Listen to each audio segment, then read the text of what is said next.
이번 주 수확한 제철 경제 이슈 맛있게 요리해보는 시간입니다. 오늘은 박상인 서울대 행정대학원 교수와 함께하겠습니다. 교수님 안녕하세요. 네, 안녕하세요. 예, 오늘 교수님과 이제 경제 얘기 좀 해봐야 될 것 같은데 큰일이에요. 저는 사실 정치보다 경제가 더 큰일 났다, 난리 났다. 이거 어떡하냐 이거 그런 생각이 많이 듭니다.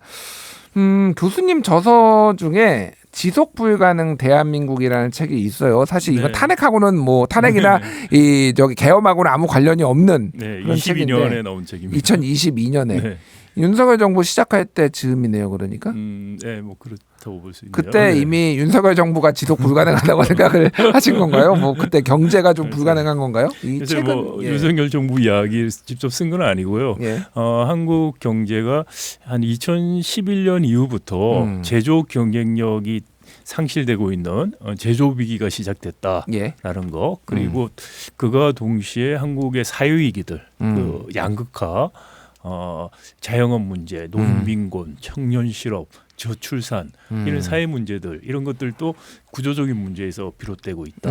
그리고 마지막으로 녹색 전환, 그 탄소 중립이나 아리백 같은 예. 전환 위기, 그 세 가지 위기가 지금 한국 사회에서 구조적으로 발생하고 있다라는 게 이제 그 책의 주요 내용이고요. 예. 사실은 그런 구조적인 위기들이 좀 체감을 못했던 이유가 2011년부터 데이터는 잡히는데 국민들이 체감을 못했던 게 2011년대 초반은 자동차라든지 스마트폰이 좋았어요. 예. 근데 그게 이제 한 두 개 산업이 좋다 보니까 그쪽에 이제 눈들이 가는 거죠. 그리고 2015년부터 해서 예. 한 5년 정도는 이른바 반도체 특수가 왔죠.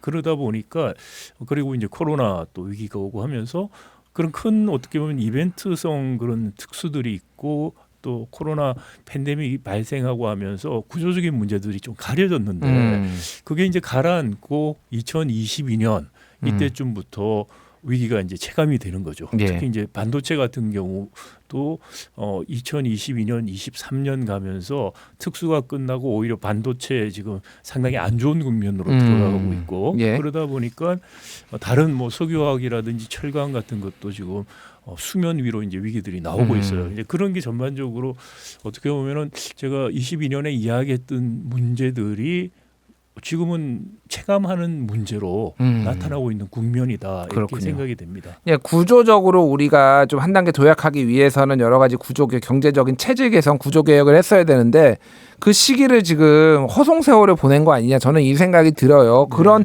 구조적인 문제에 더해서 지금 아주 일시적이기를 바라지만은 어쨌든 이 계엄과 지금 탄핵 국면으로 인해서 한국 경제가 지금 한치 앞을 모르게 된 것 같은데, 지금 지난주에 특히 탄핵 표결을 했는데 이제 부결됐어요. 어떤 후폭풍들이 좀 있었나요? 네, 저희 당장에 월요일 날 그 금융시장에 충격들이 왔죠. 외환시장에서도 환율이 1,420대를 넘었고, 그리고 주식시장도 코스피가 거의 한 3% 떨어졌고, 예. 코스닥은 5% 이상 떨어졌었죠. 그러다가 주식시장은 화요일부터 다시 좀 회복되기 시작했어요. 너무 많이 떨어졌으니까 화요일 날은 사실 개인들은 계속 던졌는데 기관과 외국인들이 좀 사기 시작했어요. 그래서 좀 반등했고, 그리고 어제도 계속해서 반등을 했는데 오늘하고 어제는 외국인하고 개인은 던지는데 기관이 계속 샀어요. 그래서 주식 시장이 빨리 안정화된 거는 사실 월요일날 충격이 왔다가 이게 탄핵이 안 되고 장기화되고 하는 것은 아니겠다라는 생각 때문에 화요일 좀 반등한 것 같고요. 그리고 수목 오늘까지 반등한 거는 기관 투자자들이 계속 사줬는데 그건 아마 정부가 뒤에서 좀 개입한 게 아닌가 생각이 들어요. 주식 시장 끌어올리려고. 그리고 그럼에도 거기에 비해서 이제 환율 시장은 더 불안한 모습을 보였죠. 오늘 또 아마 1,432.60전으로 끝났어요. 그러니까 화요일부터 계속해서 1,430 이상을 유지하고 있다. 그래서 환율 시장은 뭐 정부가 개입을 해도 주식 시장 같이 크게 이렇게 확 뛰는 거는 막을 수 있지 몰라도 떨어뜨리는 건 쉽지가 않아요 지금. 그래서 환율 시장을 보면 여전히 그 탄핵 정국에서 이 불안감, 이런 것들이 반영되고 있다는 것을 알 수가 있죠. 알겠습니다. 그러니까 오늘 이제 코스피는 1.62% 올랐고 많이 오른 거예요. 네. 그리고 코스닥도 1.10% 올랐으니까 전체적으로 약간 너무 많이 저평가됐다. 너무 많이 지금 깎였다라는 거하고 탄핵이 될 수도 있겠다. 그러면은 조금 전국에 안정이 될 수도 있겠다. 이런 기대치인데 이게 제가 실시간으로 오늘 좀 봤는데 대통령이 오늘 좀 장 개장하자마자 조금씩 올랐거든요. 네. 근데 대통령이 담화문을 발표하는 그 순간에 다시 폭락하더라고요. 이게 대통령이 입만 열면은 이게 지금 한국 경제를 지금 거의 말아먹고 있다. 그 생각이 네. 너무 들더라고요. 그러니까 대통령 자체가 지금 리스크가 된 거 아닌가요? 글쎄요. 그렇죠. 당연히 지금 뭐 사실상 그 반헌법적인 계엄 선포를 해서 친위 구테타를 했다고 생각이 되는데 그게 많은 충격을 줬죠. 예. 이게 뭐 정서적인 측면에서도 많은 분들이 사실 충격을 받았고 또 경제도 예상하지 못한 정말 악재가 터져서 저는 이게 표현을 이제 물이 쏟아졌다 이렇게 해요. 예. 물이 쏟아졌는데 물이 안 쏟아진 척 할 수도 없고 물 쏟아진 거를 우리가 또 부인할 수도 없고요. 충격은 왔어요 이미. 근데 예. 지금 남은 것은 어떻게 하면 최소화시키느냐 이 문제예요. 그래서 그 최소화시키는 것 중에 하나가 향후 정치 일정에 대한 불확실성을 최대한 없애주는 거죠. 그러니까 탄핵을 해서 이게 합리적인 사고와 행동을 안 하는 분이 지금 권력의 정점에 있다는 것 때문에 오는 그 불안감, 예. 그걸 이제 제거시켜주기 위해서 직무정지를 신속하게 시켜야 된다고 생각이 돼요. 그래서 토요일 날 뭐 저는 탄핵 될 거라고 생각은 하고 있는데 그리고 나도 사실 이 지금 다음 대선 때까지 한 뭐 4개월 내지 5개월 동안에 정부가 사실 정상적인 역할을 하기가 어려워요. 예. 그러니까 그러면 이때 시기가 이제 미국에서 트럼프 행정부가 새로 들어오는 시기인데 그렇죠. 네, 아시다시피 트럼프 행정부 같은 경우는 일반적인 규범을 통한 이 외교라든지 통상이 아니고 각국 1대1로 해서 각계 격파하는 식으로 자기들 이익을 챙기는 거죠. 예. 우리하고도 뭐 환율 우리하고도 이제 당연히 관세 문제부터 관세 해서 폭탄 얘기가 지금 나오고 있어요. 그렇죠. 예. 관세 이야기도 할 거고 뭐 방위비 분담 이야기도 할 거고 그다음에 예. 뭐 IRA법이 폐지될 것 같지는 않은데 또 이제 축소되면서 기업들 손해 보는 거. 그다음에 우리나라 기업들 거기서 미국에서 직접 투자하거나 공장 세운 기업들이 받아야 될 바이든 정부 때 얘기가 됐던 보조금들 이런 거를 그렇죠. 지금 다 없애버리겠다는 거잖아요. 칩스 액트라고 하는 거에서 예. 반도체 이제 투자한 거에서 보조금 받기로 한 것들을 지금 바이든 행정부가 나갈 때까지 완전히 지급을 하고 나갈지 안 갈지가 불확실해요. 그러면 트럼프 행정부에서 그거 없는 걸로 하자고 나올 수도 있고요. 이게 여러 가지 사실 현안들이 많은데 문제는 지금 그 현안에 대해서 과도기적인 상황에서 정부가 적절한 협상과 대응을 할 수 있을까 이런 문제죠. 이런 게 이제 사실 어떻게 보면은 뭐 탄핵 일정이 정해지고 그런 불안감들 불확실성이 해소된다고 하더라도 아주 정말 무모한 계엄 선포로 인해서 경제에 주는 충격, 물이 쏟아진 그런 충격이다라고 볼 수 있고요. 이거 역시 탄핵이 된 다음에 최소화하려면은 여야 정이 협의체를 구성해서 예. 미국하고 협상을 할 때 지금 정부가 과도기적인 관리 정부지만 여야가 이것을 내용에 대해서 누가 집권하든 지키겠다라는 시그널을 줄 필요가 있고요. 그리고 예. 이제 정부도 당연히 여야정을 통해서 합의를 통해서 협상을 하고 알겠습니다. 그런 것들이 최소화시키는 방식이 아닐까 싶습니다. 뭐 지금 이 모든 상황이 불확실하지만은 일단은 대통령이 이번 주 토요일에 탄핵이 된다라는 거를 가결이 더 많이 나와 200표가 넘어서 탄핵이 된다라는 걸 가정을 하고 그러면 이제 한덕수 국무총리가 대행을 할 가능성이 높잖아요. 뭐 한덕수 네. 국무총리도 지금 사법 리스크가 생겨가지고 이게 네. 어떻게 될지 탄핵이 될지 뭐 다 모르지만 어쨌든 한덕수 국무총리가 하면은 정상적으로 권한 대행이지만은 국가 수반으로서 또 뭔가를 지금 뭔가 결정을 하기에는 너무 많은 리스크가 지금 있는 거잖아요. 오늘 이재명 대표가 오늘이 아니라 이제 최근에 더불어민주당 이재명 대표가 여야정 3자 비상경제 점검회의 구성을 제안을 했는데 네. 이게 이제 아까 교수님이 말씀하신 그런 초당적인 어떤 뭐 경제 대응 뭐 이런 거를 막 얘기를 하는 거겠죠, 그러면? 네네. 내수 또는 이 국내적인 정책도 중요하지만 지금 제일 중요한 게 말씀드린 것처럼 트럼프 행정부가 들어왔을 때 어떻게 초기에 대응을 할 것이냐가 제일 중요해요. 그런 측면에서도 여야정 저는 협의체가 필요하다라는 생각이 들고요. 그래야만 정부 관료들이 정부를 대표해서 협상할 때 카운터파트에서 믿을 수가 있죠. 이 사람들하고 이야기를 할 수가 있다라는 시그널을 예.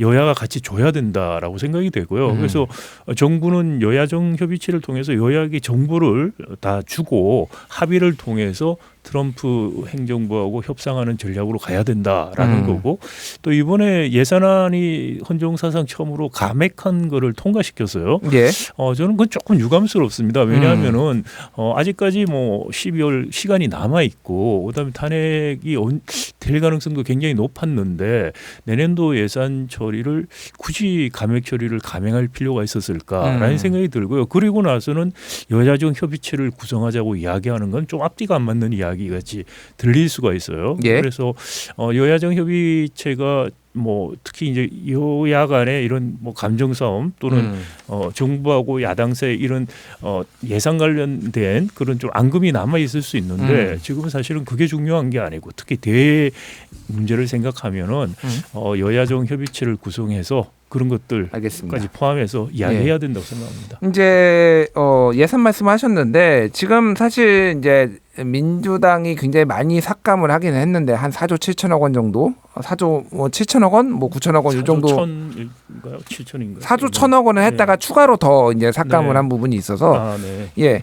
그러니까 제가 말씀드리고 싶은 거는 지금 이 예산을 지금 누가 어떻게 어느 정부가 차기에 집행을 할지도 지금 불확실한 거잖아요. 물론 민주당이 가장 유리하다라는 전망이 있지만은 사실 민주당에서 또 들어오면은 이거는 추가 경정 예산을 할 확률이 매우 높은 거 아닌가요? 지금은? 누가 집권해도 그럴 가능성 크고요. 지금 상황에서는 어쨌든 재정 정책을 적극적으로 펼쳐가지고 지금 내수가 너무나 심각한 상황이잖아요. 그러니까 이게 뭐 국민의힘 좀 뭐 이렇게 긴축 재정을 얘기하는 국민의힘이라고 할지라도 이거를 반대하기는 어렵지 않을까 그런 얘기들이 좀 나오는데. 네, 사실은 예산 심의할 때 그 대통령실에서 추경 이야기를 했었어요 이미. 근데 사실 예. 그게 참 약간 어이가 없는 이야기죠. 예산안 심사를 하고 있는데 이미 심의를 하고 내년도 있는데, 추경을 얘기하고 있었어요. 그 대통령실에서 이야기했다는 그 자체가 참 아이러니한 이야기인데 그러니까 어떻게 보면은 지금 예산안이 그다지 지금 잘 짜여져 있지 않다는 걸 알고 있다는 거죠. 예. 사실 민주당도 알 거라고 생각을 해요. 그래서 이번 사실 예산안 자체 굉장히 문제가 많은데 그런데도 불구하고 예산안에 대한 심의를 사실 제대로 하지 않고 지금 감액을 했다는 것들은 어떻게 보면은 전체 예산에서는 작은 부분이에요. 그러니까 우리 총 지출이 지금 677조 4천억이거든요. 예. 그 중에서 4조 7천억이라는 한 0.7% 정도 됩니다. 네네, 예. 그것밖에 안 되고 그게 조금 더 어떻게 보면 정치적인 여야 간에 문제가 있었던 예산들의 특활비라든지 물론 이제 검찰이나 이런 데서 특활비 사용 내역에 대해서 적극적으로 해명을 안 했다는 것 때문에 지금 특활비 같은 것들 중심으로 깎았고 또 윤석열 정부가 추진했던 뭐 대항 프로젝트라든지 이런 어떤 펫 프로젝트라고 할 수 있는 것들 그런 걸 주로 많이 깎았어요. 근데 또 다른 한편은 이제 지역화폐 예산 없는 것 때문에 그런 어떻게 보면 좀 정략적인 측면들이 더 컸어요. 그래서 어떻게 보면 전체 경제라는 측면에서 볼 때 예산의 수입과 지출 구조 같은 게 굉장히 문제가 많아요. 하나만 말씀을 드리면 수입 같은 경우에 지금 성장률을 2.2% 잡고 짠 예산이에요. 그런데 벌써 지금 뭐 한국은행도 11월 달에 내년 성장률 1.9로 내렸고 네, 그다음에 주요한 그 해외 IB들 그 투자은행들 같은 경우도 평균적으로 한 1.8% 정도로 이야기를 하고 있거든요. 시티은행 같은 경우는 경우는 1.6%까지 보더라고요. 그러니까 보통 8개 평균에서 1.8로 예. 11월 말에 이야기를 했어요. 이거는 탄핵 전 이야기입니다. 그래서 그런 걸 보면은 이미 수입이 내년에도 세수 결손이 일어날 가능성이 굉장히 커요. 그러니까 윤석열 정부 3년 내리 대규모 세수 결손이 예상되는 예산이에요. 그러니까 예. 수입 부분들을 다시 봐야 돼요. 그리고 거기에 적합하게 지출 부분도 가져가야 되는. 예. 그래서 좀 대규모 예산을 재편성하는 정도의 심의가 있었어야 되는데 물론 이제 기재부도 거기에 대해서 굉장히 소극적으로 나온 것도 책임이 크고요. 예. 왜냐하면 예산은 국회가 가백만 할 수 있지 증액을 못합니다. 그럼 기재부가 동의를 해줘야 되기 때문에 예. 그러니까 서로 이렇게 협의를 통해서 내년에 예상되는 똑같은 문제를 회피하기 위해서 세수 부분하고 알겠습니다. 거기에 맞춰서 지출 부분까지 같이 봤어야 되는데 예. 그런 거 없이 아주 정치적으로 굉장히 민감한 부분 가맹만 하고 예. 끝났다는 게 굉장히 아쉽다. 아무래도 협상이 안 되고 정치적으로 꽉 막힌 상황이다 보니까 예산안까지도 좀 협조가 안 된 것 같은데 제가 이제 궁금한 게 2016년, 2017년 박근혜 대통령이 탄핵됐을 때의 대한민국 경제는 어땠었는지 그러면 우리가 이제 윤석열 대통령이 탄핵됐을 때 대략적으로 동일하진 않지만 어떤 식으로 흘러갈지 좀 예측이 가능하잖아요. 그때 뭐 경제가 폭망했다든지 굉장히 혼란스러웠다든지 혼돈이 있었다든지 뭐 그런 건지 아니면은 좀 안정적이었는지 그게 좀 궁금해요. 사실 그때 경제적으로는 큰 충격은 없었어요. 그러니까 단기적으로 예. 예를 들어서 자영업 이렇게 가게 잘 안 된다라든지 지금도 나타나고 있습니다. 그런 현상들은 있었지만 예. 예를 들어서 2016년에 탄핵 시발점이 됐던 대규모 시민들 시위 같은 것들 일어났던 촛불 시위가 일어났던 그때 성장률이 3.2%였어요. 그리고 17년에 탄핵이 일어나고 대선이 일어나서 문재인 정부 들어왔는 해 예. 그의 성장률 3.4%였어요. 근데 이때 말씀드린 것처럼 반도체 특수가 있었던 시기거든요. 예, 그러니까 반도체 특수 때문에 경기가 전반적으로 좋았던 시기다라고 할 수 있고, 근데 지금은 모두에제가 말씀드린 것처럼 반도체도 지금 경향이 안 좋고 2022년, 23년 경향이 안 좋은 건 사실 반도체가 또 나빠져서 그런 측면이 커요. 그리고 굉장히 어렵죠. 네네 예. 주식 시장도 딴 나라들은 올라가는데 우리만 떨어진다라고 하는 것도 사실 7월 중순부터 삼성전자 주가가 계속해서 폭락을 했죠. 예. 한 8만 8천 원 정도 하던 게 지금 5만 5천 원 정도로 떨어졌으니까요. 그게 사실 코스피 지수를 다 떨어뜨린 건데 삼성전자 위기설, 불안감 같은 것들이 반영이 돼 있는 거죠. 예. 그런 상황 그리고 아까 말씀드린 것처럼 제조업 상당히 지금 취약한 것들이 현실화되고 있는 이런 구조적으로 볼 때 굉장히 우리 경제가 다운턴에 들어가 있어요. 알겠습니다. 자, 그러니까 말씀하신 거에 제가 짧게 요약을 하면은 어쨌든 2016년에도 탄핵이 됐다고 해서 경제가 불확실성이 놓인 게 아니라 오히려 경제가 가장 싫어하는 거는 불확실성인데 예측 가능성 어떤 타임라인으로 어떻게 대통령이 뽑히고 이런 것들이 대략 되기 때문에 볼 수가 있기 때문에 크게 이제 혼돈이 없었고 오히려 이런 상황 지금 같은 상황이 더 굉장히 불확실성이 경제를 조금 타격을 준다. 그래서 하나는 이제 말씀드린 것처럼 이제 경제가 상황 자체가 나빠지는 상황에서 이런 정치적인 문제가 생겼다는 것 때문에 박근혜 대통령 시절에 탄핵하고는 지금 더 나쁜 효과를 줄 수 있고 또 하나는 트럼프 행정부가 들어오고 있다는 또 그런 국제 정치적인 환경의 차이 때문에 또 나쁜 효과를 줄 수 있다는 거죠. 트럼프 행정부는 이제 한 달밖에 안 남은 한 달이요. 1월달에 이제 들어오는 거죠. 1월 20일인가요? 네, 예. 네. 그 정도인 것 같은데 그러니까 지금 아까 처음으로 다시 돌아가야 될 거예요. 구조적으로 대한민국이 원래도 위기였는데 이런 정치 상황 때문에 지금 더 타격을 받았다라는 건데 제가 그냥 저도 이제 경제 쪽에 많이 기사를 보다 보면은 좋은 소식이 하나도 없어요. 한국은행이 내년에는 1.9, 내후년에는 1.8% 경제 성장률에서 대한민국이 건국 이래 처음으로 2해 연속 1%대가 될 가능성 경제 성장률이 처음이거든요. 그런 것도 있고 지금 세금이 86조 원 2해 합쳐서 덜 거쳤고 실질 임금이 지금 줄어들었다라는 것도 이 정부 들어서 처음이고요. 그 비정규직 노동자 비율도 역대 최고 수준이고 그리고 지금 자영업자들 지금 다 무너지고 있고 지금 자영업자들 특히 요식업, 음식업 같은 경우에는 지금 20% 폐업률이 이 정도 나오고 있고 지금 원화가치 폭락하고 있고 한국만 지금 다른 나라에 비해서 유독 한국만 주가 다 빠지고 있고 자살률 지금 높아지고 있고 가계부채 폭증하고 있고 완전 제가 보기에는 경제는 지금 완전 사면초가거든요. 이거를 다음 정부는 어떻게 해결해야 되는지 좀 짧게 설명해 주시죠. 일단 구조적인 문제를 구조적인 처방으로 내려야 된다는 예. 거고요. 그런데 지금 문제는 윤석열 정부는 구조적인 문제를 거의 도외시해 버렸어요. 그리고 정책이라는 것이 기본적으로 부자 감세 말고는 사실 일관성 있는 정책이 없었다는 겁니다. 예. 물론 이게 여러 가지 문제가 반도체가 나빠지면서 급속하게 나빠지는 것 때문에 일어난 측면이 많아요. 그러니까 어떤 정책적인 실패에서 비롯됐다고 볼 수는 없는데 문제는 그런 환경에 적합한 정책을 못 썼다는 건 정책 실패죠. 구조적인 측면에 대해서 무관심했고 저기 경기가 나빠지고 법인세 같은 거 떨어지는데 감세 정책을 해서 재정 세수 펑크 내는 예. 그런 잘못된 정책을 했다라는 것은 당연히 비판받아야 되고요. 새로 들어오는 정부는 구조적인 문제에 대해서 구조적인 정책 대응을 해야 된다는 거죠. 예를 들어서 민주당한테 제가 꼭 드리고 싶은 것은 예.